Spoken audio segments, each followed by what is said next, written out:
Hello, my dear students, my dear 8th class. In the last class, we talk about the classification of minerals, type of minerals, as you learn, and I hope you write this classification of minerals in notebook. So I forget last time. Do you know? So let's discuss about do you know, because यहाँ से हमेशा question आएगा ही आएगा आपका, इस बात को आप ध्यान रखें. A rock is an aggregate of one or more minerals, but without one definite composition of the constituent of mineral. अच्छा, होता क्या है, जो रॉक होता है ना बेटा आपकी जो पहाड़ी होती हैं इस तरह से, वो एग्रीगेट एक या उससे ज़्यादा का मिनरल होता है. सिंपल सी बात है.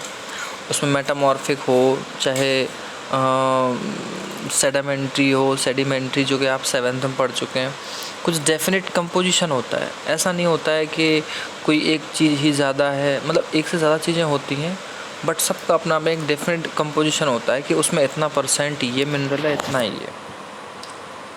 ऑफ कॉन्स्टिट्यूएंट ऑफ मिनरल, जिससे कि वो मिनरल मिलके बना है. Rocks from which minerals are mined are also known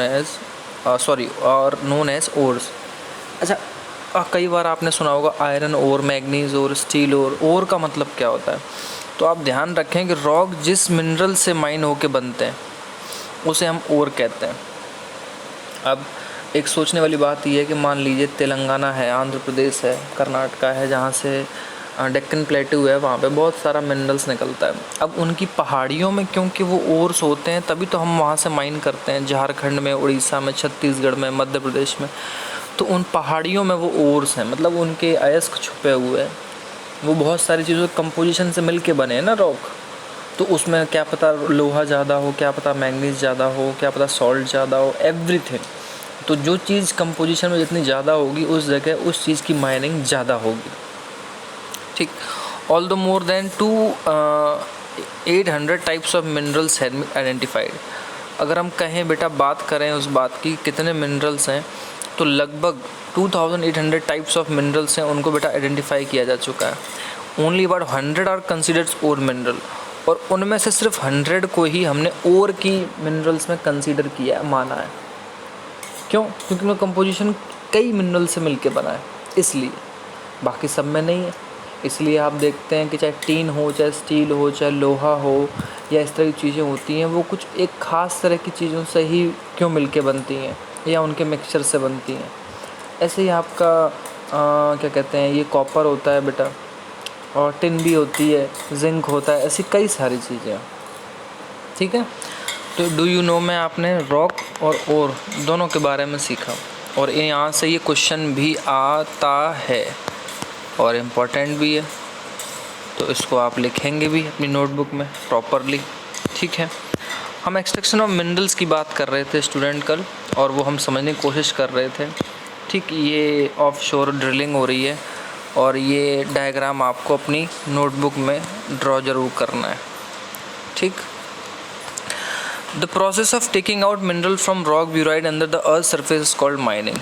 पहला point, what is mining, define mining. अगर ये क्वेश्चन आता भी है तो उसकी बेटा आंसर क्या है कि अपने मिनरल्स जो होते हैं अर्थ में, रॉक्स में, ब्यूराइड मतलब दफन अंदर, उनको ज़मीन की अर्थ से सरफेस बाहर निकालने को माइनिंग कहते हैं. खनन करना, खदान करना. Minerals that lie at shallow depth are taken out by removing the surface layer, that is known as open cast mining. अच्छा, ओपन कास्ट बड़ा सिंपल वर्ड है बेटा. ओपन कास्ट, कास्ट का मतलब होता है किसी चीज़ से बाहर निकालना. तो अब वो मिनरल्स जो थोड़े डेप्थ में हैं, नीचे डूबे हुए, और इनको सेफली रिमूव किया जाए सरफेस की लेयर से, मतलब ऊपरी लेयर से रिमूव किया जाए, तो उसको ओपन कास्ट माइनिंग कहते हैं. माइनिंग मतलब नीचे डिगिंग करना, बट ऊपर से जो चीज़ होती है वो ओपन कास्ट हो गई. तो ये हो गया आपका सेकंड. कौन सा? Open cast mining. Deep bores called shaft. आपने देखा ना, बोर होती हैं, आपके ट्यूबवेल के समर की बोर होती हैं गाँव में, शहरों में आपने देखी हो, तो जो बहुत गहरे बोर होते हैं बेटा उनको शाफ्ट कहते हैं। Have to be made to reach mineral deposit that lie a great depth. तो हमें ना उस तरह के बोर खोदने पड़ते हैं ताकि नीचे जो ओशियन में डेप्थ में गहराई में जाके जो मिनरल्स हैं वो हम उन डिपॉजिट तक अपनी एक्सेसिबिलिटी कर सकें। उसको हम शाफ्ट माइनिंग कहते हैं, क्योंकि आप जानते हैं शाफ्ट जो वर्ड है वो डीप बोर के लिए इस्तेमाल किया गया। यानी जो बहुत गहरे गहरे कुएँ होते हैं, तेल के कुएँ होते हैं, वहाँ से तेल को ऊपर निकालना, उसको बेटा शाफ्ट माइनिंग कहते हैं। ये आपका हो गया question number 3। What is shaft mining, what do you mean by shaft mining, और define shaft mining. Petroleum and natural gas occur far below the earth surface. आपको भी मालूम है बेटा समुद्र के नीचे या बहुत सारे कुएं, उनके नीचे पेट्रोलियम प्रोडक्ट्स होते हैं, नेचुरल गैस होती है। Deep wells were bored to take them out. तो बेटा हमें बहुत गहरे गहरे कुएं बनाने पड़ते हैं और उनको हमें बाहर निकालना पड़ता है। दिस इज़ कॉल्ड ड्रिलिंग, इसको ड्रिलिंग कहते हैं। ठीक। Minerals that lie near the surface are simply dug out by the process known as quarrying. ये हो गया, ये था आपका 4th पॉइंट और ये है आपका 5th पॉइंट। 5 क्वेश्चन आंसर्स यहाँ से बनते हैं छोटे छोटे, आप ध्यान रखिएगा। और ये सिर्फ 5 अपने आप में छोटे हैं, बाकी तो इसमें जो एक नॉर्मल क्वेश्चन पूछा जा सकता है वो ये हो सकता है, what is the difference between open cast mining and shaft mining, what is the difference between quarrying and drilling, what is the difference between mining and quarrying, what is the difference between mining and drilling. मतलब इस तरह से बहुत सारे question हो गए। तो last जिसकी बात कर रहे थे कि जो मिनरल्स बेटा सरफेस के पास में हैं उनको सिंपली खोद के अगर बाहर निकाला जाए उसको क्वेरिंग बोलते हैं। मतलब हमें बहुत गहराई में न जाना पड़े, उसके आसपास ही आसानी से मिल जाए, हमें अलग से कोई डीप बोर ना करनी पड़े। तो ये चैप्टर बहुत अच्छा है, बहुत इंटरेस्टिंग है और बहुत सारी चीज़ें सीखने को भी मिलेंगी आपको इसमें। अब जैसे हम चलते हैं डिस्ट्रीब्यूशन ऑफ मिनरल्स, ये सबसे इजी है। इसमें सिर्फ ये दिखाया है कि दुनिया के किस किस हिस्से में किस तरह से मिनरल्स डिस्ट्रीब्यूटेड हैं। डू यू नो की तरफ आते हैं। You can always tell if rock contains copper because then the rock looks blue in colour. आप कह सकते हैं कि अगर किसी रॉक में कॉपर है तो उसका कलर ब्लू दिख सकता है।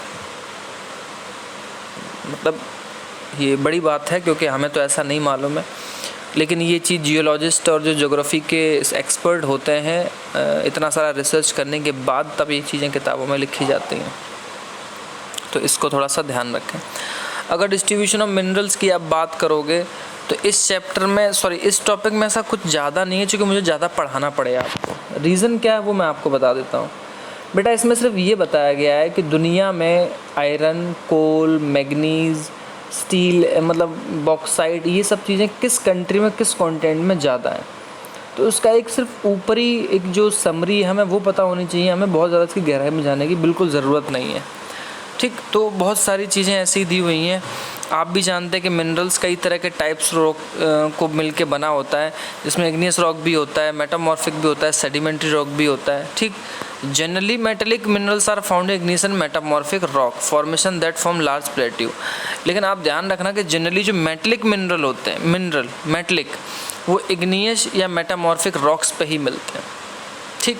तो वो बात कर रहा है आयरन ओर है स्वीडन में, कॉपर निकल के डिपॉजिट ओंटारियो कनाडा में है, ये साउथ अफ्रीका में, मतलब ये बहुत सारे एग्जांपल दिए हैं। हम इस पे बिल्कुल नहीं जाएंगे। अब देखो ये वर्ल्ड का मैप दिया है बेटा। ठीक है। एशिया की बात की कि चाइना में और वहाँ पे कितना ज़्यादा डिपॉजिट है। अभी आयरन, कॉपर और बॉक्साइट की बात की है, इस तरह के बॉक्स बने हैं। तो आप देखो अफ्रीका में काफ़ी ज़्यादा है, यूरोप में बहुत ज़्यादा है, कनाडा, अमेरिका में बहुत ज़्यादा है, इंडिया में भी है, इधर ऑस्ट्रेलिया में, और इधर जो एशिया की कंट्री वहाँ है। तो ये सिर्फ इस पे बात की गई है। इस पे नॉर्मल कई सारी चीज़ों की बात करनी है, सिर्फ उन्हीं से पे बात होगी, सिर्फ उन्हीं को पॉइंट में लिखना है। जैसे चाइना और इंडिया बेटा सबसे ज़्यादा आयरन ओर के डिपॉजिट हैं हमारे यहाँ। इस पूरे कॉन्टिनेंट में हाफ ऑफ द वर्ल्ड, पूरी दुनिया का आधा 10 इसी कॉन्टिनेंट में है, एशिया में। तो ये इस तरह की कुछ बातें होंगी जो आपको सिर्फ समझनी होंगी और जिनको थोड़ा बहुत लिखना होगा। बाकी सब चीज़ों को आपको ज़्यादा माथापच्ची करने की ज़रूरत बिल्कुल भी नहीं है। अब जैसे लिखा है चाइना लेड, एंटीमनी, टंगस्टन में भी बहुत आगे है, तो वही सारी चीज़ें। फिर यूरोप के बारे में दिया है, यूरोप बेटा लोहे के मामले में बहुत दुनिया में आगे है और इसके बहुत सारी कंट्री हैं, यूक्रेन, स्वीडन, फ्रांस, रशिया, यहाँ पे आयरन ओर के बहुत बड़े बड़े डिपॉजिट हैं। तो ये सारी चीज़ें हैं, इनको हमें ज़्यादा रट्टा नहीं मारना है। अब जैसे डू यू नो पे आते हैं। Switzerland has no known mineral deposit in Switzerland एक ऐसा कंट्री है कि वहाँ आज तक कभी कोई मिनरल फाउंड हुआ ही नहीं है, और फिर भी दुनिया के सबसे अमीर और डेवलप्ड कंट्रीज़ में से एक। क्या रीज़न हो सकता है? कभी नेट पे सर्च करें, अच्छे आर्टिकल्स पढ़ें, अच्छे न्यूज़पेपर पढ़ें, अच्छे वीडियोस जो कि ऑथेंटिक हैं, यानी फ़र्जी न्यूज़ कुछ भी बोले जा रहे हैं, बड़ी बड़ी हेडिंग लिखी होती है हिंदी में, उन पर नहीं देखना है। ओरिजिनल सोर्स पे जाएं, पता करें कि स्विट्ज़रलैंड क्यों बहुत डेवलप और अमीर देश है जबकि वहाँ कोई मिनरल फाउंड नहीं होता है। ठीक है, एक और है लेट्स डू में, identify the Canadian shield, the Appalachians western Cordilleras and the Lake Superior with the help of atlas. क्यों? ये लेक सुपीरियर और कॉर्डिलियर्स और एप्लेशियन की जो बात हो रही है, ये अपने आप में बेटा बहुत बड़े इलाके हैं जहाँ से पानी से लेके मिनरल्स हर चीज़ फाउंड होती है। नॉर्थ अमेरिका की बात हो रही है तो नॉर्थ अमेरिका में डिपॉजिट बहुत ज़्यादा हैं, 3 जोन में, कैनेडियन रीजन है, एप्लेजियन रीजन है माउंटेन का, और उसके बाद कौन सा है बेटा, वेस्टर्न कॉर्डिलेयर्स, यहाँ पे इस तरह के डिपॉजिट्स हैं।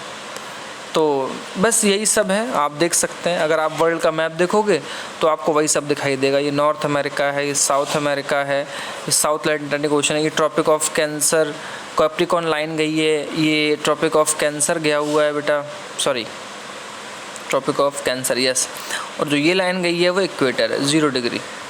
हालांकि मैप में ये चीज़ आप ज़रूर देखें कि इंडियन ओशन कहाँ है, पैसिफिक ओशन क्या है, कौन सा कॉन्टिनेंट कहाँ पे है, और ये चीज़ें आपको थोड़ा समझना ज़रूरी है। अंटार्कटिका कहाँ है, आर्कटिक कहाँ है। आर्कटिक बेटा ऊपर मिलेगा आपको,